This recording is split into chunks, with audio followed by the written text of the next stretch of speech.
Friends, ഞാൻ ഇന്ന് ഒരു ചട്ടിച്ചോറ് ഉണ്ടാക്കാമെന്ന് വിചാരിച്ചു. ആർക്കാണെന്ന് ഞാൻ പിന്നീട് പറയാം.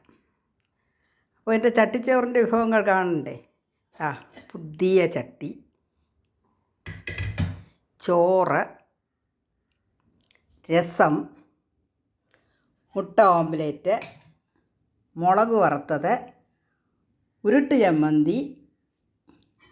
ഇത് നമ്മുടെ കർക്കിടക മാസം പോകാൻ പോകുന്നത് കൊണ്ട് കർക്കിടക മാസത്തിൻ്റെ ഔഷധക്കറിയിലൊന്നായ ചേമ്പും താളും ചേനത്താളും അല്പം ചീരയില ഉണ്ടായിരുന്നു, എല്ലാം ചേർത്ത്.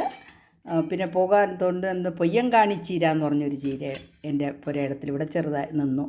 ശകലമേ ഉണ്ടാക്കിയിട്ടുള്ളൂ. ചേർത്ത് കർക്കിടകത്തിന് ഞാൻ പുറത്ത് വിടാൻ പോവുകയാണ്, അതുകൊണ്ടൊരു തോരൻ ഉണ്ടാക്കി. ഇത് ചേന മെഴുക്ക് വരട്ടി, എൻ്റെ ഇവിടുന്ന് വെട്ടിയെടുത്ത ചേന കൊണ്ടുള്ള മെഴുക്ക് വരട്ടി. ഇത് നാരങ്ങ അച്ചാറ്, തൈര്, പപ്പടകം. ഇത്രയും വെച്ച് ഞാനൊരു ചട്ടിച്ചോറ് സെറ്റ് ചെയ്യാൻ പോവുകയാണ്.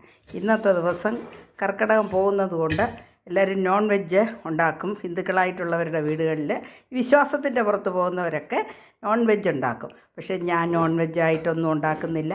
ഞാൻ വിചാരിച്ചൊരു ചട്ടിച്ചോറ് ഉണ്ടാക്കാമെന്ന്. അപ്പോൾ എൻ്റെ ചട്ടിച്ചോറ് കാണണ്ടേ? അപ്പോൾ ഞാൻ ചട്ടിച്ചോറിലോട്ട് ചോറിടുന്നു.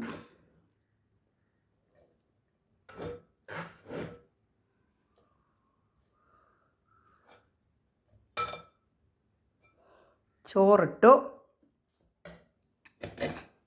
അത് കഴിഞ്ഞ് ഞാൻ ചെയ്യുന്നത് അല്പം രസം ഒഴിക്കാം.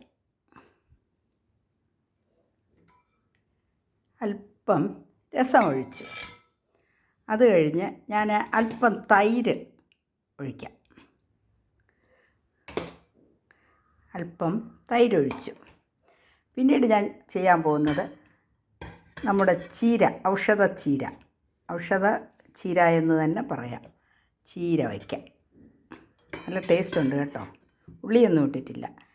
ചീര വച്ചു. പിന്നെ ഞാൻ അടുത്തത് ചേന മെഴുക്ക് വരട്ടിയാണ് ഞാൻ വയ്ക്കാൻ പോകുന്നത്. ചേന മെഴുക്ക് വരട്ടി നല്ല ടേസ്റ്റുള്ള ചേനയാണ് കേട്ടോ. ചേന മെഴുക്ക് വരട്ടി വെച്ചു.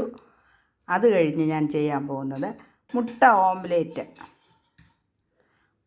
ഓംലേറ്റ് വയ്ക്കുന്നു. പിന്നീട് നമ്മുടെ ഉരുട്ട് ചമ്മന്തി ഉണ്ടല്ലോ, ഉരുട്ട് ചമ്മന്തി എല്ലാം ഇഞ്ചി വരെ വെച്ചിട്ടുണ്ട്. ഉരുട്ട് ചമ്മന്തി വെച്ചു. പിന്നീട് ശകലം അച്ചാറ്, നാരങ്ങ അച്ചാറ്.